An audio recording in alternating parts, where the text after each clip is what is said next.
రామేశ్వరంకి railway ద్వారా వెళ్లే ప్రసిద్ధ బ్రిడ్జ్ పేరు పాంబన్ బ్రిడ్జ్. ఇది భారతదేశంలో సముద్రంపై నిర్మించబడిన మొట్టమొదటి రైల్వే వంతెన. పాంబన్ బ్రిడ్జ్ నిర్మాణం 1887లో ప్రారంభమైంది మరియు 1914లో పూర్తి అయింది. ఈ వంతెన రామేశ్వరం ద్వీపాన్ని భారత ప్రధాన భూభాగానికి కలుపుతుంది. దీన్ని బ్రిటిష్ ఇంజనీర్లు రూపొందించారు. బ్రిడ్జ్ నిర్మాణంలో ముఖ్య పాత్ర పోషించిన ప్రముఖ ఇంజనీర్ పేరు షెవరాన్. వంతెన నడివేళ ఒక స్వింగ్ మెకానిజం ఉంది. అంటే షిప్పులు దారి దాటడానికి అది పైకి లేపబడుతుంది.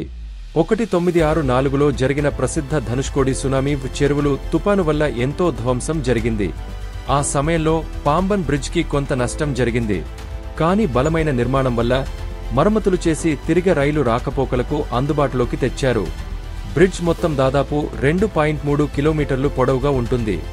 సముద్రపు అలల మధ్యగా వెళ్లే రైలు ప్రయాణం చాలా ఆహ్లాదకరంగా ఉంటుంది. ఇది దేశంలోనే అత్యంత రొమాంటిక్ రైలు మార్గాల్లో ఒకటిగా పరిగణించబడుతుంది.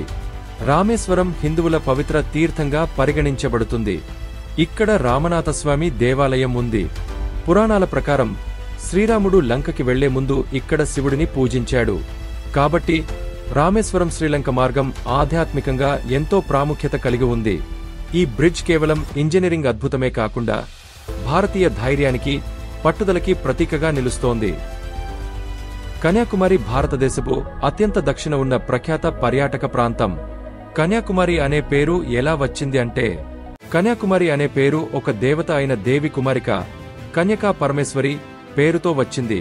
పురాణ కథనం ప్రకారం ఆమె ఒక కన్యరూపిణి దేవత శ్రీ మహావిష్ణువును పెళ్లి చేసేందుకు నిరీక్షిస్తూ ధ్యానంలో మునిగిపోయింది.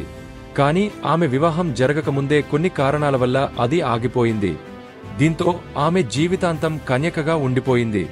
ఈ కారణంగా ఆమెని కన్యకాదేవి, కన్యాకుమారి అమ్మవారు అని పిలిచారు.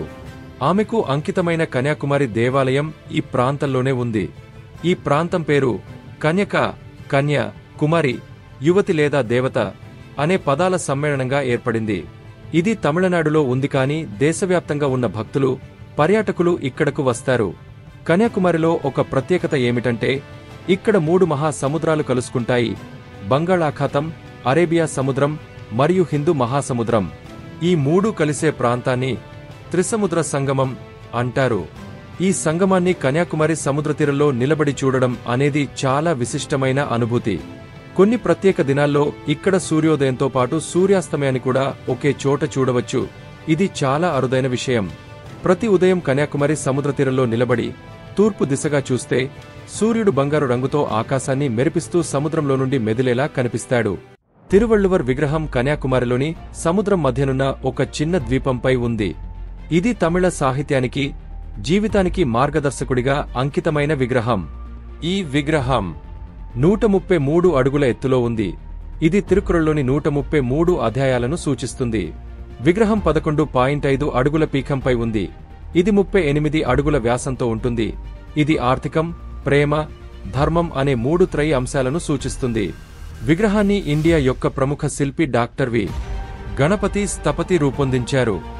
ఇది శిల్పపరంగా దక్షిణ భారత శిల్పకళలో అత్యున్నత నైపుణ్యంతో నిర్మించబడింది. ఈ విగ్రహం ఉన్న ద్వీపానికి నౌకల ద్వారా వెళ్లొచ్చు. అదే ద్వీపంలో వివేకానంద రాక్స్ కూడా ఉన్నాయి. ఇది స్వామి వివేకానంద ధ్యానించిన ప్రదేశం. ఇది కేవలం భక్తి సంప్రదాయానికి చెందిన విషయం మాత్రమే కాదు, ఆధ్యాత్మికత, త్యాగం, ధ్యానం చిహ్నంగా నిలిచిన స్థలం. డిసెంబర్ 2004 26న వచ్చిన భీకర సునామీ భారతదేశ తూర్పు తీరాన్ని తీవ్రంగా ప్రభావితం చేసింది. ఈ సునామీ ఇండోనేషియాలోని సముద్ర భూకంపానికి కారణంగా ఏర్పడింది. ఈ ప్రభావం కన్యాకుమారి ప్రాంతానికి తాకింది. కన్యాకుమారిలోని సముద్రతీర ప్రాంతాలు, ఆలయాలు మరియు పర్యాటక ప్రాంతాలు కొంతమేరకు దెబ్బతిన్నాయి. తీర ప్రాంతంలో నివసించే ప్రజలు తీవ్రమైన నష్టం ఎదుర్కొన్నారు. చాలా మంది మృత్యువాతపడ్డారు మరియు ఆస్తి నష్టం కూడా గణనీయంగా జరిగింది. ప్రభుత్వ సహాయక చర్యలు వెంటనే ప్రారంభమయ్యాయి. కానీ ఈ సంఘటన స్థానిక ప్రజల మానసిక స్థితిని గణనీయంగా కలచివేసింది. ఈ ఘటన తర్వాత కన్యాకుమారి తీర ప్రాంతంలో నూతన భద్రతా వ్యవస్థలు, చెరువుల పునర్నిర్మాణం మరియు తీవ్రమైన ప్రకృతి విపత్తులకు ముందస్తు హెచ్చరిక వ్యవస్థలు ఏర్పాటు చేయబడ్డాయి. ఈ ఘటన కన్యాకుమారిలో ప్రకృతి ప్రకోపం ఎదురయ్యే భయానక రూపాన్ని గుర్తుచేస్తుంది. అయితే అక్కడి ప్రజల స్ఫూర్తి, తిరిగి నిలబడే ధైర్యం ప్రేరణాత్మకంగా నిలిచింది. కన్యాకుమారి నుండి శ్రీలంక దూరం సుమారు 400 కిలోమీటర్లు వరకు ఉంటుంది. ఈ మధ్యలో సముద్రం విస్తారంగా ఉన్నప్పటికీ పురాణాల ప్రకారం రామాయణ కాలంలో శ్రీరాముడు వానరసేనతో కలిసి రామసేతు ఆదం బ్రిడ్జ్ ను నిర్మించినట్లు చెబుతారు. ఇది భారతదేశం నుండి శ్రీలంక వరకు సాగిన ఒక పురాతన రేణువెల్లి దారి. కన్యాకుమారి నుండి శ్రీలంకకు నేరుగా ప్రయాణించడానికి నౌకా మార్గాలు లేకపోయినా ఇది భౌగోళికంగా చాలా దగ్గరగా ఉన్న ప్రాంతం.